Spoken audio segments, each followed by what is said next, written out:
जर मी तुम्हाला सांगितलं की फक्त 5 शब्द तुमच्या मनातील ताण कमी करू शकतात, भीती शांत करू शकतात आणि आयुष्याकडे पाहण्याची दृष्टीही बदलू शकतात, तर तुम्ही विश्वास ठेवाल का?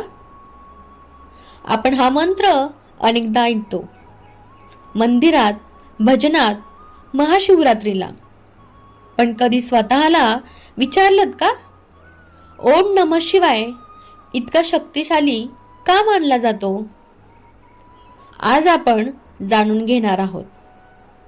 हा मंत्र कधी करावा, का करावा आणि केल्याने आपल्या आयुष्यात काय बदल होतो. ओम नमः शिवाय हा पंचाक्षरी मंत्र आहे. ओम सृष्टीचा मूलनाद. संपूर्ण विश्वाची सुरुवात ज्या ध्वनीपासून झाली तो नाद म्हणजे ओम. नमः म्हणजे नमस्कार, अहंकाराचा त्याग. मी माझं मी पण बाजूला ठेवते. शिवाय शिवाला अर्पण. पण शिव म्हणजे फक्त एक देवता नाही. शिव म्हणजे कल्याण, शांतता, शक्ती, परिवर्तन. म्हणजेच हा मंत्र आपल्याला शिकवतो, हे शिवा, मी माझा अहंकार सोडून तुला शरण येते. जेव्हा आपण हा मंत्र म्हणतो तेव्हा आपण स्वतःलाच नम्र बनवतो.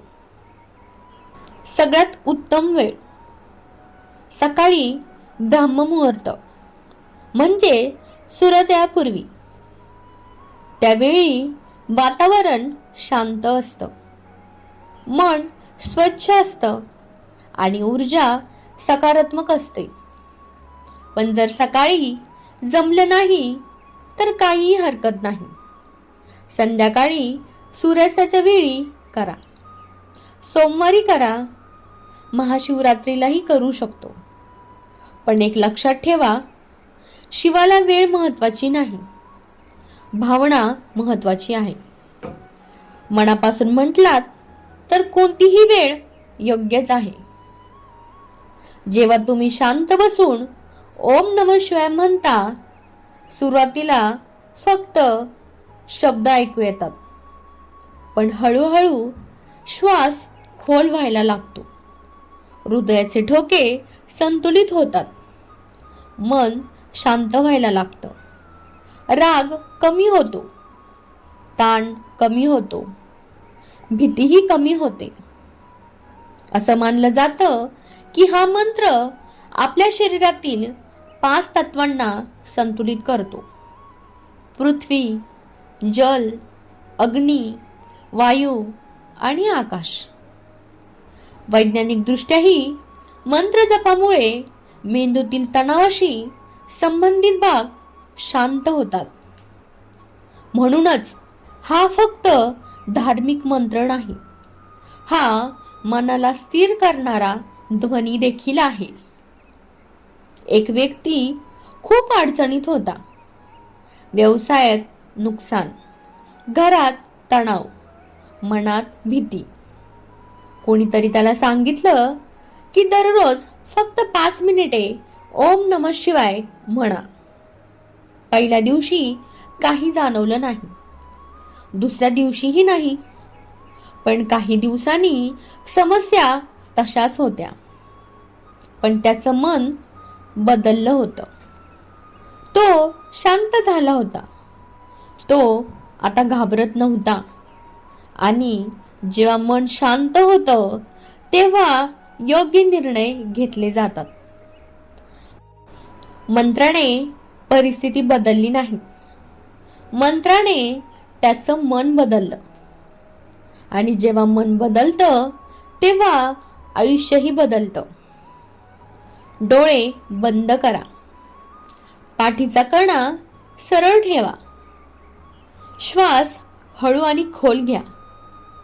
मनात किंवा मोठ्याने म्हणा, ओम नमः शिवाय. 108 वेळा म्हणू शकता किंवा फक्त 5 मिनिटे. मन भटकलं तर रागावू नका. शांतपणे पुन्हा मंत्रावर आणा. स्पर्धा नाही, घाई नाही, फक्त आणि फक्त श्रद्धा. कधी कधी आयुष्यात अशी वेळ येते की आपल्याला वाटतं आता काहीच उरलं नाही. त्यावेळी शांत बसा, डोळे बंद करा आणि फक्त एकदा म्हणा, ओम नमः शिवाय. कदाचित समस्या लगेच संपणार नाहीत, पण तुम्हाला आतून एक ताकद मिळेल. कारण शिव म्हणजे विनाश नाही, शिव म्हणजे नव्याने सुरुवात. शिव बाहेर नाहीत, शिव तुमच्या आत आहेत. ओम नमः शिवाय. जर तुम्ही ओम नमः शिवाय हा मंत्र सुरू करणार असाल तर कमेंटमध्ये जरूर लिहा ओम नमः शिवाय. आणि अशाच भक्तिपूर्ण कथा आणि आध्यात्मिक माहितीसाठी चॅनलला आत्ता सबस्क्राईब करा.